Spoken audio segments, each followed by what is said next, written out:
Alrighty then. Hello, everybody. Welcome, podcast listeners, to the Alex Cuesta Show. I hope everybody is doing well.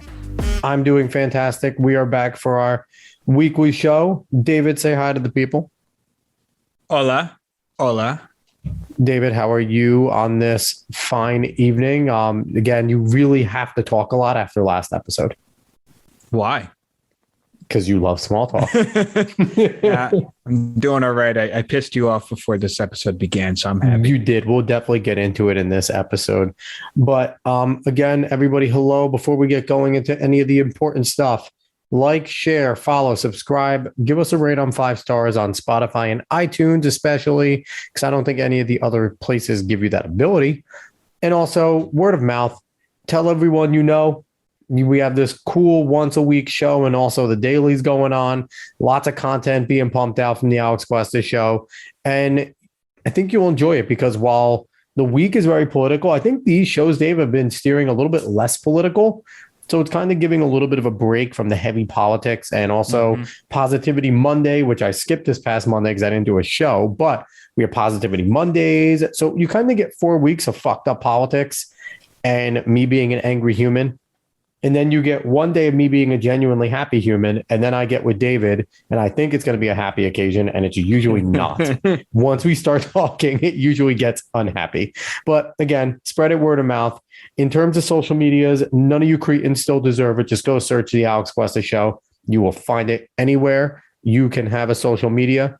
So that's that. Dave, USFL draft just happened.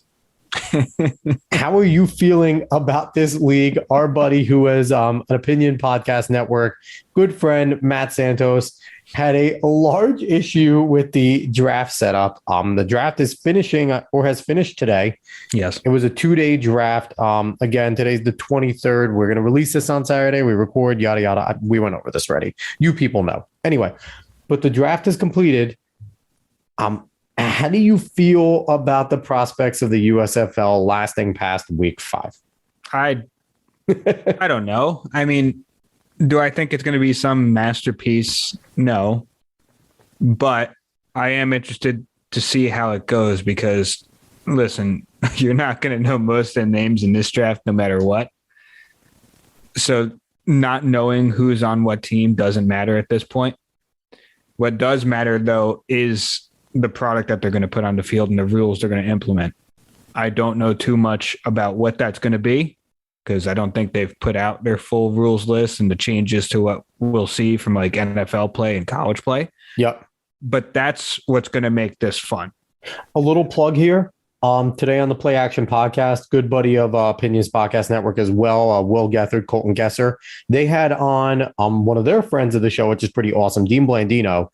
And I was in that room because I like to interact, and I asked his exact question about USFL rules, and he did a really cool breakdown about what he thinks, because people have to remember, if you like a lot of football, Dean Blandino was the head of person deciding on the rules and officiating for the XFL, the last version of it. So he's very in tune to how this works. So go listen to that. You can definitely find the recording of it. Go listen to the Play Action podcast. Great show. But go ahead, Dave. You have anything else to add with that? I was going to say, but that's just the product that they end up putting out on the field is what matters the most. The players may not be exactly full professional level that you would love to see, but if they can find a way to make this a fast-paced game and make it so that at least the offenses can move the ball and you still see some credible defense, people will be fine with watching it. Now, I will not lie to you. I do think that the XFL would have at least lasted the full year if not for COVID. Yes. I feel like that the league kind of got destroyed from a pandemic. I think it's unfair to say the XFL just wouldn't have lasted the full year no matter what. Because I thought they were actually doing pretty okay in some of their smaller stadiums and some of the bigger areas. They didn't care as much, but they did have a very large cup snake at one of the games. So that's always a good thing. But overall, like I said, the players aren't always going to be the greatest, but I'm happy that they get to play some ball. Maybe they can prove themselves a little bit to whoever's watching. You never know what could happen when you're out there playing. And I'm hoping that with some of the rules that they implement, that we could see some fun new football. Because I really thought the kickoff in XFL was much better in the NFL. Significantly better. I thought some of the rule changes overall that the XFL and some of the presentation stuff that the XFL put in was really fun and really interesting. Some of it was a little wild, yep. like interviewing the players right after a touchdown, and some of that was, but it made for fun TV. I will give them that. So maybe not everything the NFL will adopt, but I think I sincerely think that like the kickoff thing should really be something that now like the USFL should think of as well. Maybe they can make it better, but I think the NFL should really think about that too. Because I've said this in our group chat before, but I really love heading into a really big tense game where everything's on a line only for it to start with a touchback. It's the most anticlimactic thing to do. Like I would like some kind of substance in the start of the game. So to reiterate with the XFL, I believe if you got a touchback, it was put to the 35. So they had to kick it in the bounds, but also no one was allowed to move until the ball was caught. So it didn't have the return guys on their heels with the kickoff guys running full speed at them. It really lessened a lot of injuries, but also allowed for an exciting kick return. It was a very, very good system. My litmus test, and I think I said this for both the AAF and the XFL. And the XFL will be back in 2023. So we'll see what happens. And we'll talk a little quick side about the deal thing that they just announced because it's interesting. What my litmus test is, it has to be as good or better than high level college football, because that's what I like to see. If it's as good, if it's as good as watching Ohio State play Michigan every week, then I'm cool with that, because I think that needs to be at least the level. Because when you're watching the national championship game, you're probably watching 6 to 10 pros on each side of the ball at each time. So you're not getting full pros, but you're getting a professional presentation in those types of big games. That's what you expect out of this. You want to see good, competent play. You want to see stars. You want to see fundamentally sound football. If you get fundamentally sound football, then it's going to be fun to watch. And I think that that's something that you need to expect. High level, if not better, a little bit better than college football. That's what I think they need to provide to survive. Now, one thing that they're doing that is different that I think hurt the XFL big time and maybe would have been their downfall, even long run. I think they would have finished the season, but you mentioned stadium filling. You mentioned those types of ratings. They got hurt big time later. We were always tracking it. We were looking at it. And they were hurt big time later in the season. Maybe COVID scare had a little bit to do with that because it was emerging.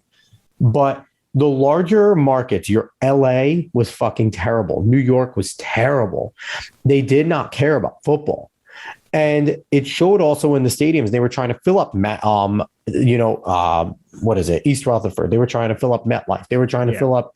They were only using the lower bowl and they couldn't fill up MetLife in these other big stadiums, where USFL got pretty smart. They're playing in Alabama. They're playing in Birmingham in a stadium that I believe holds a max of 20,000.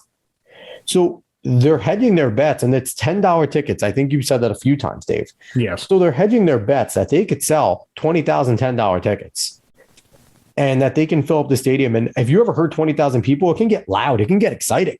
So if you have that on TV and all you're hearing is a loud noise, it's only 20,000 fans, but it's going to be fun to watch, because when there is no fans in the stands, we saw this during the pandemic, a big play isn't as fun.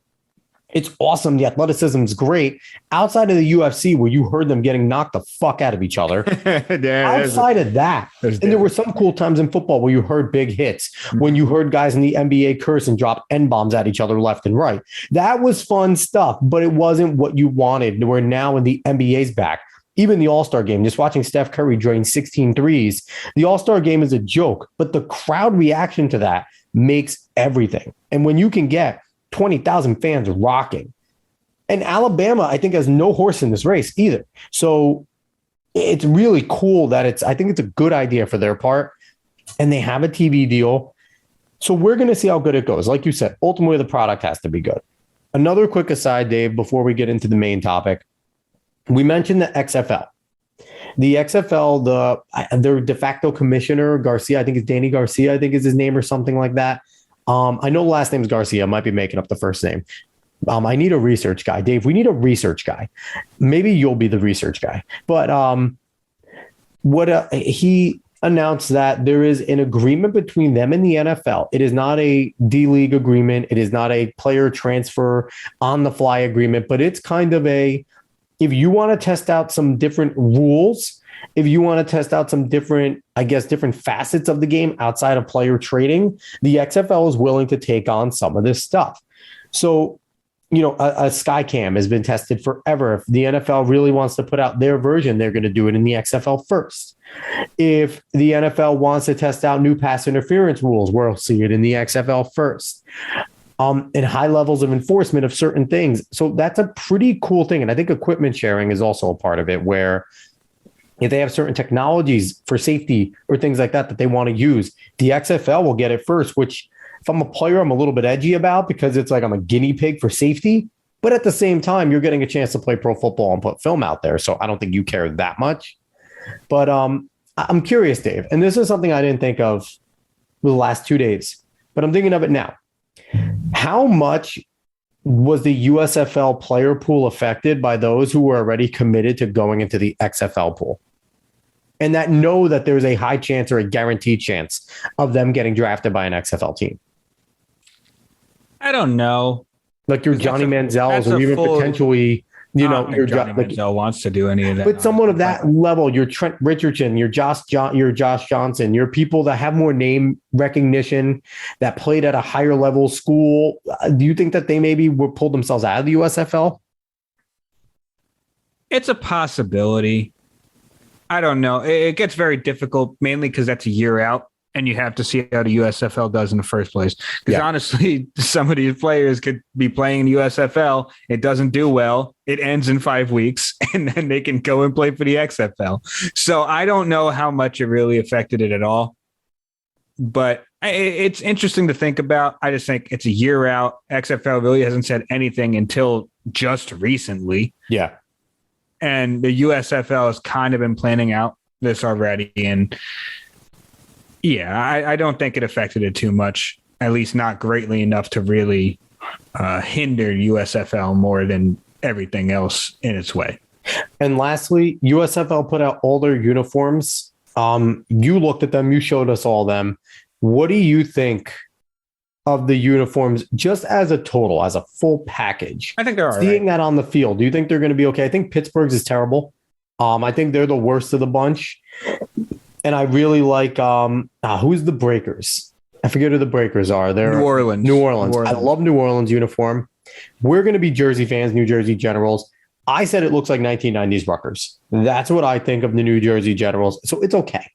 Yeah, well, that's the thing. I think overall the package is all right. That's really what it is. And is it going to look like professional football? That's all you need. All you need is all right. Yeah. You don't need amazing. Yeah. It's not going to look like two semi-pro teams running around. They're going to look like professionals playing football. Exactly. And what we get from professional pictures being taken of these uniforms is going to look different from what we see on the field. Yes. I don't know exactly how they're going to look on the field. No one really does, unless you've been around USFL, because I would assume they at least checked it out. No. Hopefully. No, they certainly didn't. You would hope they would think about that. But it's going to look different. And it seems like they'll look fine. Okay. Like they're not going to look like bad or peewee kind of ish. So jersey shirts and hats are available. I'm probably going to cop a shirt and a hat soon of the Generals. Might as well. I'm not going to do a jersey because jerseys are a little permanent. If they do ever become defunct, a shirt and a hat's still dope. Yeah, I'd say a hat's probably fine. And last thing, fan-controlled football league is a perfect example that a league can exist without gigantic notoriety, still be lots of fun, and still continue, because they're coming back with the second season, Dave. And they got a lot of Twitter fanfare, and they had some fun playing the arena style with fan-controlled football. So look out. I really like their thing. I like watching their highlights. Their games were fun because they streamed them live on Twitter, and I think they even streamed them live on Twitch too. Yes. So they're a cool league. If you like football in general, go look up FCFL, Fan Controlled Football League. It's a really fun league. Some talented guys play there too. So go look it up. All right. So let's get into our main topic of the day, Dave. It is your absolute love for remakes, reboots, and nostalgia, because nobody likes a good remake and a good reboot than you, Dave. So, as you already know, Alex, and maybe some people listening to this do know that 5 people that do listen to this, I have become more of a snobby bitch, more of an avant-garde kind of guy on some of my entertainment, mainly because I like weird things. I like out there things. I don't like unoriginal stuff, very vanilla stuff. I am accepting, and in fact, I very much believe that tropes are a good thing. Use tropes in your writing and in your entertainment, but use them well, and you still have a good product. But for me, a lot of things that come out now, especially the remakes and the reboots, they're not any good. Mainly because they're not actually bringing anything more to the original IP. All they're doing is saying, hey, you remember this? You remember that? It's the South Park member berries. That's all it is. And it doesn't actually advance the story. It doesn't give you anything good. Like, honestly, you could probably go read fan fictions that people have made, not the sexual kind. I know a lot of people might jump to that when you hear that word, but actual fan fictions people have made of these IPs that are probably better, because they care a lot more about these IPs than these big companies. They actually care about these characters. They may relate to some of them, but they understand that these are dynamic characters and they're not just static in whatever kind of facet that the big company now has bought and decided to try to make some money off of it. So this brings me to hurting you before this. Well, before you hurt me, I have a question. You can hurt me in a little bit. I'm not ready for it yet. Okay. How do you feel about superhero stuff, though? Is that kind of a different avenue? Because there is only, I always hate whenever they reboot, they retell the story in the beginning, especially ones like Batman, Spider-Man, Superman, where if you don't already know the origin story, you don't need to know it, or that they waste a whole movie doing it or a whole half an hour. Like, it could be summed up pretty quickly. And I think Batman's the worst at this. All the Batman remakes have gone full movies re-explaining how Batman begins. How do you feel? Yeah, shut your mouth. I realized after I said it. But how do you feel about kind of superheroes? Are they kind of in their own sphere of remakes and reboots, or are you still as fuckish on those? So there is something to be said about introducing a character to a new audience, but a lot of what we're seeing, whenever they kind of reboot a superhero right now, it's mainly because the other movie just didn't do well. So you're not introducing them to a new audience. Mm-hmm. You're just showing them you're showing them the people who already know what this hero is. It's not like you're trying to get kids into this character that they don't know. It's understandable to have a full introduction movie for a character when it's a whole new generation that really doesn't know much about this character. Now, personally, for me, I'm not going to lie to you. I haven't watched a lot of new Marvel stuff. I kind of fell out of love with it after the full Endgame trounce. I thought Endgame was pretty good. But my thing about Marvel is, I don't know, they seem to have gotten too used to their style, at least for me. Everything's a one-liner. Everything is somewhat comedic.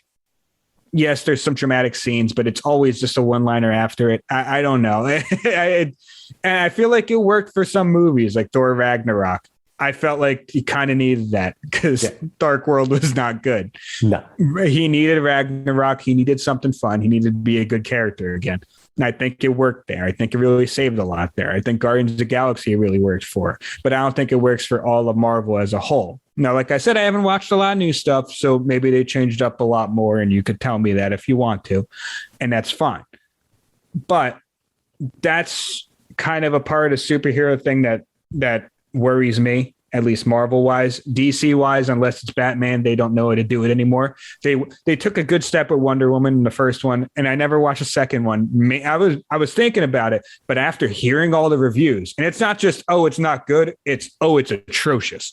I'm not going to watch it if it's that bad. I just refuse to outright.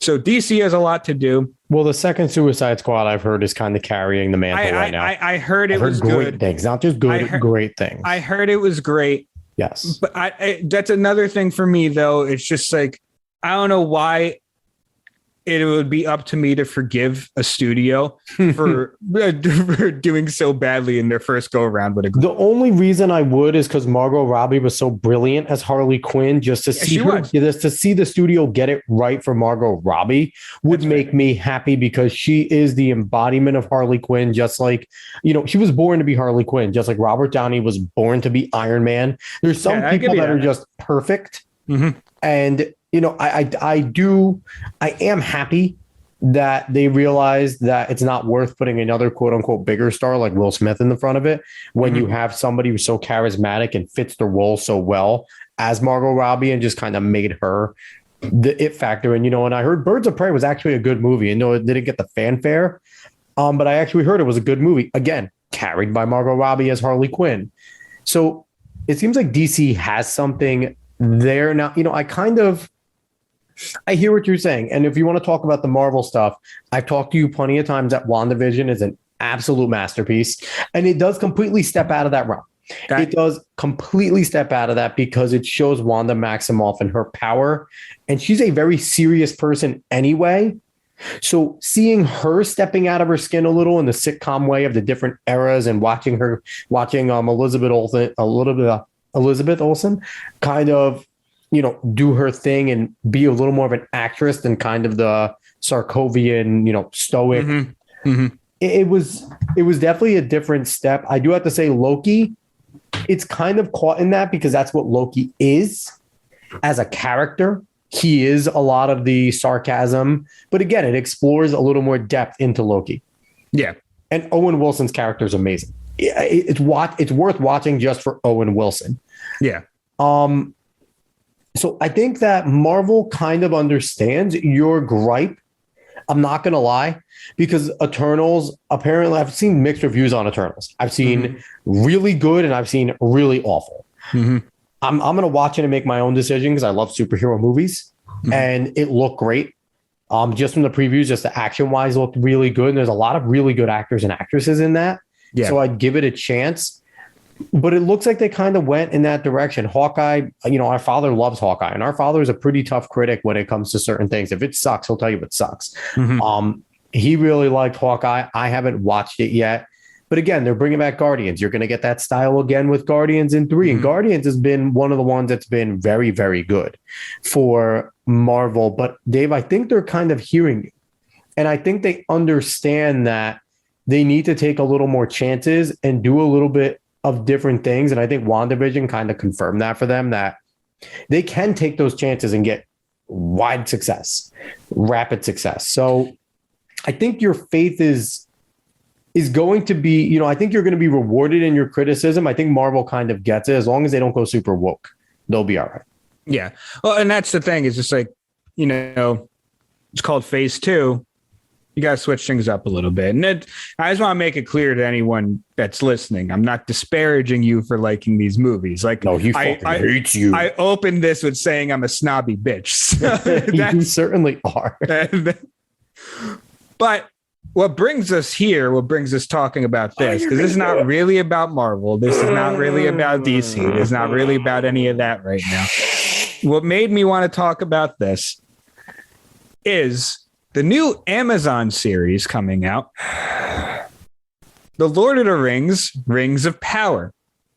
Now, I actually just showed the teaser trailer to Alex here. He's never seen it, and he didn't know about a lot of things that were going on in this series. And a little background in terms of me, Tolkien is quite literally, Middle-earth is my favorite in any sort of thing. I'm an anime, manga weeb. I love Star Wars, Star Trek, all that. I read Lord of the Rings in 6th grade. I finished the Silmarillion in 8th. If anyone knows anything, Silmarillion's a Bible, quite literally a Bible. Mm-hmm. I'm one of the rare people that kept on buying all Christopher Tolkien's edits, Children of Huron, Tales of Middle-earth. So I love everything Middle-earth and Lord of the Rings. So Dave, continue ripping my heart out of my chest. So the biggest problem I would say with this, and I think you would agree with me, is the complete disregard for source material. I know, I'm pretty sure you agree with me with this, but for me, snobby boy over here, I think, especially an artist's work, should be always respected to what the artist wanted it to be.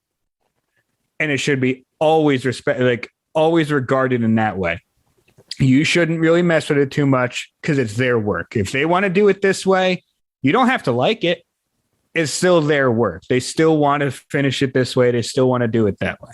So in Rings of Power, Amazon apparently doesn't have any the license for any of the books for this particular era in Middle Earth that they're covering. And this is a prequel to all of the Lord of the Rings movies we've seen so far. They don't have the license to any of this lore at all. They basically have the license to all the movies we've already seen. And I believe that's it. If I'm wrong, please correct me. But I think that's it. So everything they're writing for Rings of Power and everything they seem to be putting on screen is basically all fan fiction, which is insane to think about coming from somewhere like Amazon.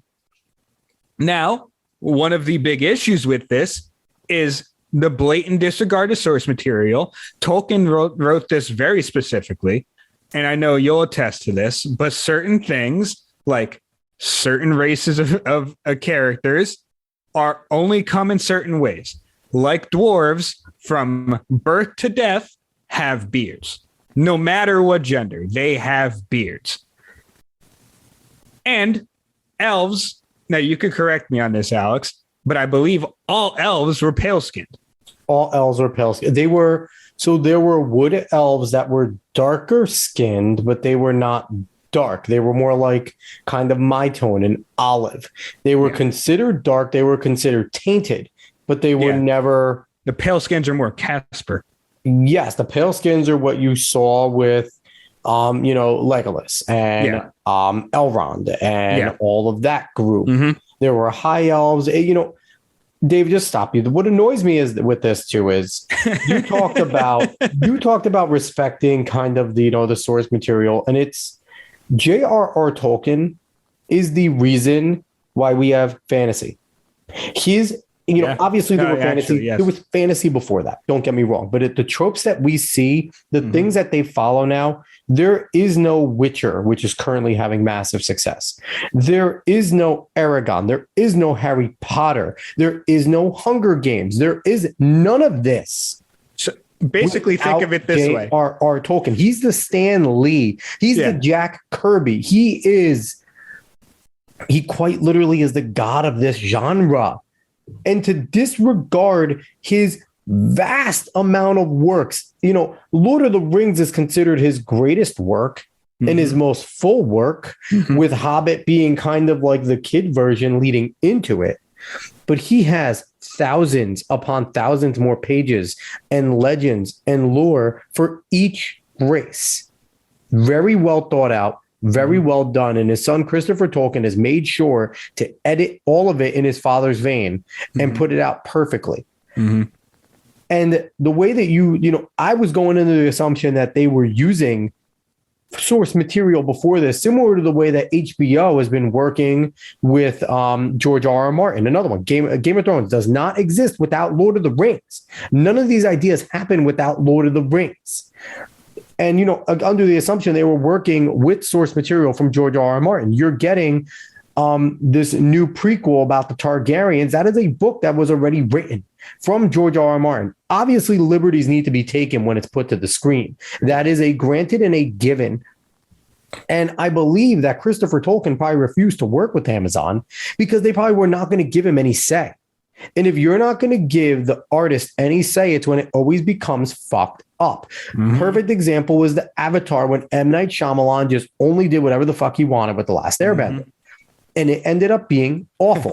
Another movie I didn't see. One of the greatest series, not just kids, not anything, one of the greatest series of all time. You can ask anyone that's open-minded and willing to watch kind of that genre. It is one of the greatest series kind of in like the American anime genre. And that goes with Samurai Jack. They're probably tied as the two greatest like American anime. And in terms of just anime in general, you have Japanese people that source material that will talk about The Last Airbender as one of the greatest tales ever told. And again, source material being abused. Dragon Ball Evolution, another perfect example. And it happens and it's on. And Dave, it's just frustrating. And I think this kind of goes with your remakes and reboots. And this is when they go wrong. And I kind of tend to think, Dave, you want, go ahead. Go ahead. I'm ranting. No, it's fine. I was going to let you finish, but I was going to say this is why when I sent you what I want to talk about, I titled it Gatekeeping and Fandoms, because a lot of people have a lot of trouble with gatekeeping. But the thing is that you gatekeep something because you do not want it tarnished, because you want to accept people that are going to come in and understand that this is the way someone wrote it. And you can have plenty of discussions about it, but you're not going to disregard what they meant lore-wise or what they meant for this to happen. You're not disregarding it.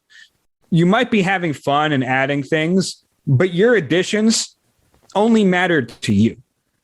The artist's play is the artist. It's why we love Ryan Reynolds so much with Deadpool. He refused to make it incorrectly. Mm-hmm. He refused to allow it to be anything but Deadpool. Mm-hmm. I'm pretty sure he even fought to do voice overtures to create the 3 Deadpools in his head, but he got that squashed and he let that go.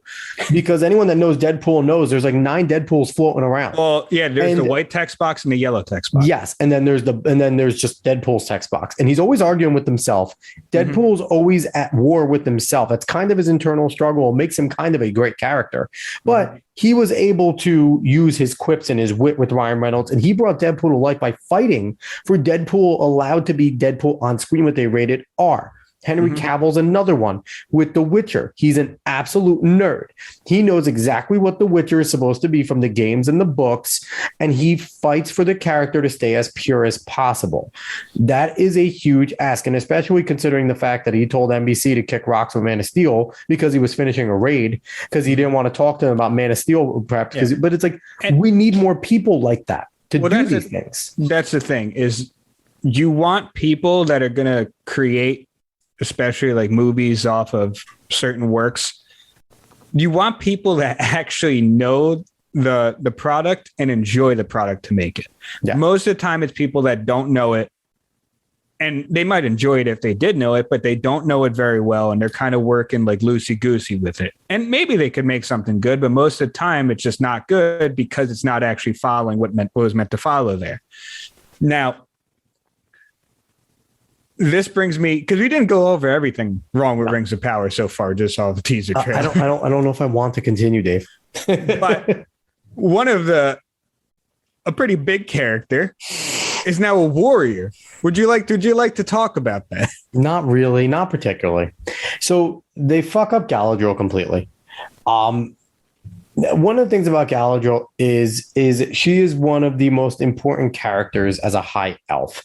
She is essentially the sign of light in Lord of the Rings. She's an Ainur, which is one of the she's not the Valar. So there's the levels. There's a Luvatar who's God. There's the Valar, which is underneath the Luvatar. It's the children he created through his sound. And then there's the Ainur, and then there's other little things that they're basically all demigods. She is one of the demigods. Demigods don't fight mortals unless they're there to have fun. And from what it looks like, Galadriel's fighting for her life. Motherfucker never has to fight for her life against mortals. Period. The only ones that give her trouble are others like Sauron. Sauron was basically an underling of one of the Ainur, and not even one of the Valar. Like it's asinine to take that lore away and abuse it. It's asinine. If you're ever wondering how much he knows about Lord of the Rings, I have no idea what any of those levels are. Maybe someone else does, and it's kind of surface level stuff. I have no idea.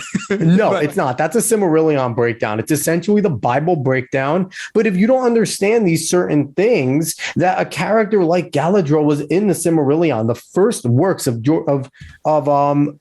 Tolkien, that explained the creation of Middle Earth and all the creatures and the god form that does it. It's the book of Genesis. It quite literally is the book of Genesis. Iluvatar is God. He plays music to create his children, which control the world and the creation. It's difficult. I'm not going to lie. It took me a few times to get through the Silmarillion. I've had to reread it every once in a while to continue to understand more because there is a lot in it, but it's beautiful and it's a work of art. And I think that's what annoys, people the most about these types of things. And I'm not mad about a good sequel attempt. I'm not mad about something that tries to further the story, like your Tron Legacy. Is it as good as Tron? No. You accept Tron for what it is in the 80s. It's campy. It's very sci-fi. Tron Legacy was a valiant attempt. It wasn't great, but it was a valiant attempt. The newer Blade Runner, a very good attempt. I don't mind those that fail. I know you have an issue with Matrix Resurrections, because it's kind of trying to bring with shiny toy. Here, Trinity's back. Neo's back. Play with Trinity and Neo again. It very much is. And it kind of is. But again, I don't mind forwarding a vision. That's why I will give something a chance. I do have an issue a lot with the reboots. Pure reboots piss me off. What Disney is doing a lot with their live action reboots, they started off okay. Cinderella wasn't bad. Certain ones were okay. Beauty and the Beast fucking suck. I don't care what anybody says. Outside of Ewan McGregor as Lemure, he was an awesome Lemure. Ewan McGregor could just sing, and anything that has to do with singing, Ewan McGregor should be involved in. But as well as being the greatest Obi-Wan Kenobi of all time. But just that whole entire setting where Emma Watson's French and she's speaking in a British accent the whole time should turn the fucking movie off right away. At least try. You're an actress. Don't speak with a British accent the whole time. Like, and Aladdin pissed me off because they added a Jasmine song about how strong she is when the whole character is just strength because she defies ancient things. Like, you don't need a song included in the new Aladdin. Like, I don't know what Disney's doing with reboots, and a lot of the reboots to me are bad in a lot of ways. Remakes, if it's long enough, like you said, Dave, to try and reintroduce it to a new generation, that's okay. It's what they did with Batman Begins, because that was about 20 years later. They tried with Superman and failed a few times, but they waited a decade in between for most of them. This Batman with Robert Pattinson's a little rushed because they just failed with Ben Affleck, but it does look very good. But, I'm topsy-turvy with it, Dave, because if they're going to try and respect it and do well, the thing with the Batmans is, even with the Ben Affleck Batman, they did try to stick to the lore. I know they're like, oh, Batman killed. It was in a flashback. Leave him the fuck alone. It was in a dream. It wasn't real. But I don't know. You just got me angry. You just got me real angry. That's fine. That was really fun. But that's the thing that really gets my goat with a lot of this stuff. Is I don't know what grinds my gears. Exactly. Peter Griffin grinds my gears. But it's just, it comes down to just big company want money, big company push out nostalgia. And it's sort of a lot of it is. And luckily enough, we do have other forms of entertainment that we can find more original takes on even characters that we know and love, like video games. I'll consistently tout how well video games do with characters a good amount of times. Injustice is one of the best DC stories told in the last 20 years. Now, I have a question for you. Is this strictly an American problem? Because me and you, we like our anime. We like our manga. And like you said, we read a lot of the same exact tropes. Shonen is shonen. Seinen is seinen. Like all like the characters are what they are. If you're a girl that likes shoujo, like, and anyone that doesn't know what this is kind of like categories of these anime and manga genres essentially, where, anything like Naruto, Dragon Ball Z, One Piece, they're all shonens. Protagonist is kind of stupid and goofy, gets stronger all the time, beats up people. you'll see that. But you said you don't have a problem with tropes. I think we're kind of spoiled with that because the Japanese aren't afraid to continue to use tropes with original ideas and even take some unoriginal ideas and tweak them enough where it's an interesting story.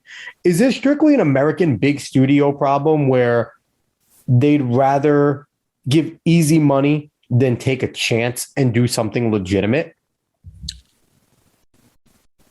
I guess I would say yes, but we also don't live in Japan, so I don't know exactly if they have the same problem with some things that we don't know.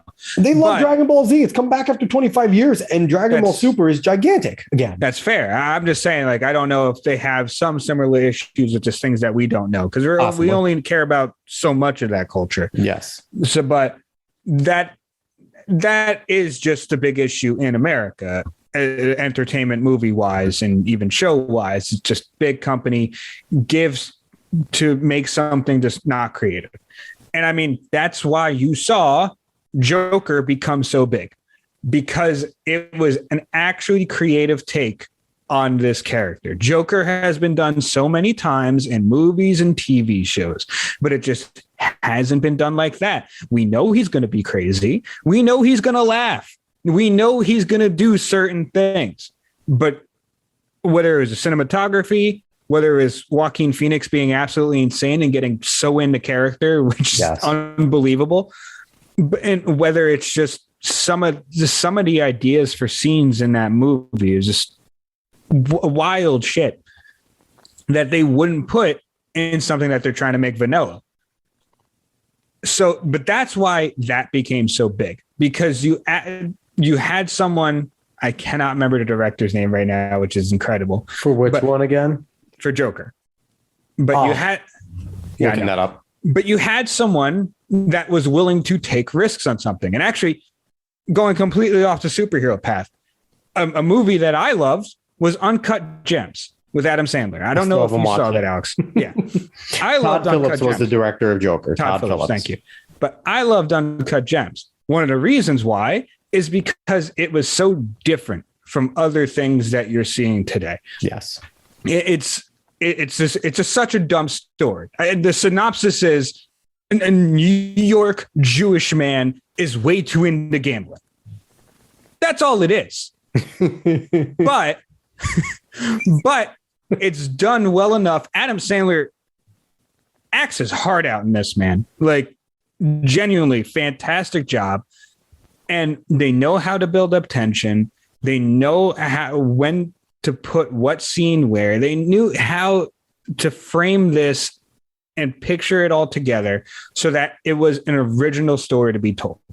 You don't need something blowing up all the time. You don't need some people fighting all the time. You don't need these vanilla ass interactions between people in order for someone to understand and enjoy what's going on in your movie.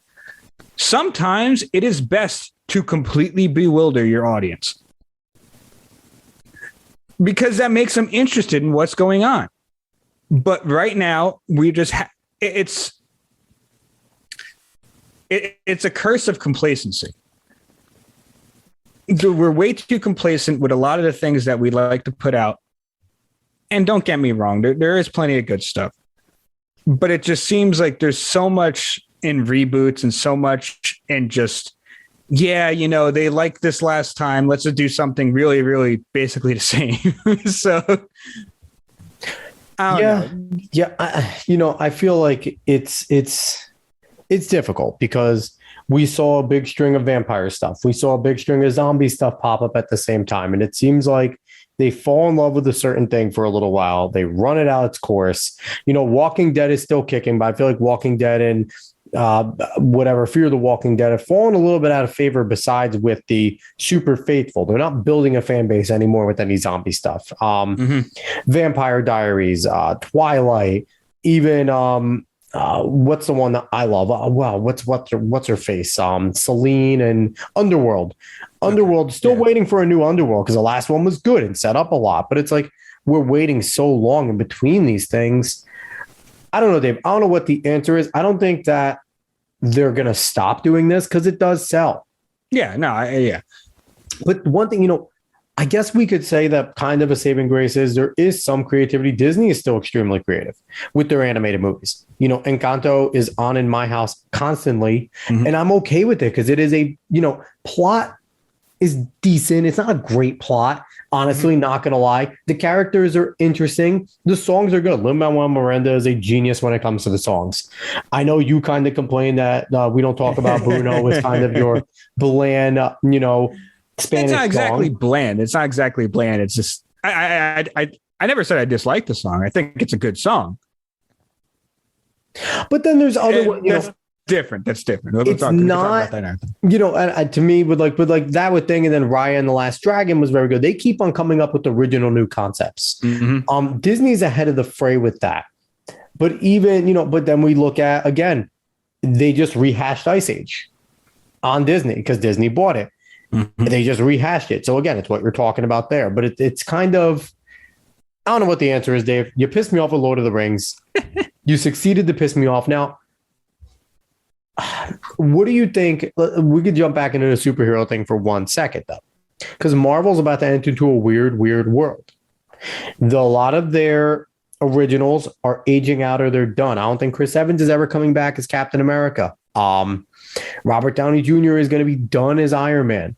It already looked as, you know, we're getting hints of Daniel Radcliffe is maybe going to become the new Wolverine, because apparently he makes an appearance in the Multiverse of Madness as Wolverine. So Hugh Jackman, goodbye.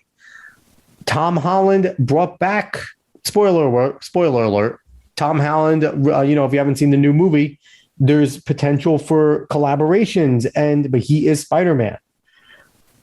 They're going in a different direction. Do you see this kind of superhero craze that we've had over the last 25 years now continuing with the new crop? Oh yeah, it could definitely continue. There's plenty of nerds your age to my age that'll still go watch that shit. Would you I'm be not saying cool shit. with a I'm new not saying Spider-Man though? Because we're now on our third Spider-Man in 20 years. Would Yeah, you I'm be fine with cool that. if they come back and make a new Spider-Man, Peter Parker again? So we actually touched on this. I don't know if it was last week, but we touched on this in one of our other podcasts, which is you made the comparison between the manga we like to read and Western comics. And the fact of the matter is, at least it seems with a lot of manga we like to read, that manga dies. That manga's done. It's closed. You don't touch it. In comics, there's a multiverse. Every single character is reused all the time, and there's always a new story because They die and they come back all the time. Basically, they're never dead. They're never dead. The case is never closed. They're all Goku. Yeah, and that's the thing that I don't like about a lot of stories, and that's basically what we're complaining about now. Now we don't let things die. Yeah, we don't let it be. We just keep digging it back up and digging it back up. And I mean, overall, in the whole multiverse thing, yeah, it's fine to have all these new Spider-Mans or whatever like that. Honestly, I'd rather see Miles Morales because it would at least be different. It wouldn't be Peter Parker anymore. And for me, it's just like you could bring up a new character as kind of taking the place of these characters instead. For me, it just gets annoying because for me, you just need every good thing needs to have a closing. It needs to die. Otherwise it stops being good. So as much as we complain about fandom and how much fans suck and how they're infatuated and gatekeeping, is there a reason for it? Is there become a grown, legitimate reason for gatekeeping because of how bad Hollywood does everything? Yes, that's exactly what I was going to touch on. That's why fandom is the second part. There's a lot of cons to fandoms. We don't have to get into all of them on this podcast. We can have a whole other podcast why fandom sucks in every which way. Sports, comics, shows, all of it. Exactly. But the pro to fandoms is that these people genuinely know this core subject. These people genuinely care about this core subject. They hold people accountable. And, well, yeah, that's a part of it. They hold people accountable, and they just, if you haven't noticed, a lot of fandoms don't want to put up with bullshit in their fandom. They just want to enjoy their thing. And that's the good part about some fandoms. And now, obviously, there's a lot of people in fandoms that are absolutely insane and need to calm down. That's a part of the cons of fandoms. Yet again, we could go into a lot of cons of fandoms. But yes, one of the pros of fandoms is that, you know, it builds something of interest that people can get along with and that people can enjoy, and just don't bullshit with their thing. But that's what we're seeing a lot of right now. And that's why you do gatekeep fandoms. And I know people want to put a negative connotation on that word, but it's basically just like, hey, do you want to come in and enjoy this with us, or do you want to come in and ruin it? Because if you're going to come in and ruin it, we don't want you in here. It's that simple. We do not want you in here if you don't actually care about this. If you care about it, then I want you in here. Yeah, you know, people that point to that gatekeeping is a good thing, just look at the Death Note from Netflix and look at Cowboy Bebop's attempt. They were both pretty bad. And we have a live action Pokemon apparently coming. It could either be a good, serious Pokemon show because, you know, Detective Pikachu was fantastic. I thought it was a really good movie. I thought it was done very well with the way they made the Pokemon move, the way they made them interact and all that type of stuff. We saw the attacks. But they can make it terrible. If they try to make this Ash Ketchum and campy, it's going to fucking suck. But if they try to take it from the manga and they make it red in his tail, it could be a very good action, you know, anime adaptation. So we'll see. We'll see where they go there. But again, reboot. They're just bringing Pokemon back because they know we will attempt to watch it to see if it's bad. Mm-hmm. We will watch it just to see how terrible it is and to pick it apart. That's the purpose. They will do it. Episode one. I'll watch it. Will always get the most views. And I will watch it. And I will probably watch a full season with hopes that at one point it won't suck and it'll actually stick to any sort of continuity and it will just go off the rails. Every single episode be terrible. And I will be happy in my wallow in hatred. So, David, do you have anything else to say before we close this bad boy out? Well, the closing thing is just let things die. Let stories end. That is the beauty of stories. It's the beauty of life. That's the beauty of everything. Flowers are only beautiful because eventually they will wilt. Let stories die. Wow, David just got real deep there. I don't even know if I can finish the show. That was deep. Because that's the whole thing about this. That's like the whole idea behind this. It's like the Linkin Park quote about the picture when, you know, when the paper is crumpled up, it can't be perfect again. Like that was Mike Shinoda level deep here. We just got philosophizing in here. But I told you I'm a snooty bitch. You are a snooty bitch. You are a when in doubt pinky out about this type of stuff. Yes. But ultimately, I guess I'm kind of torn.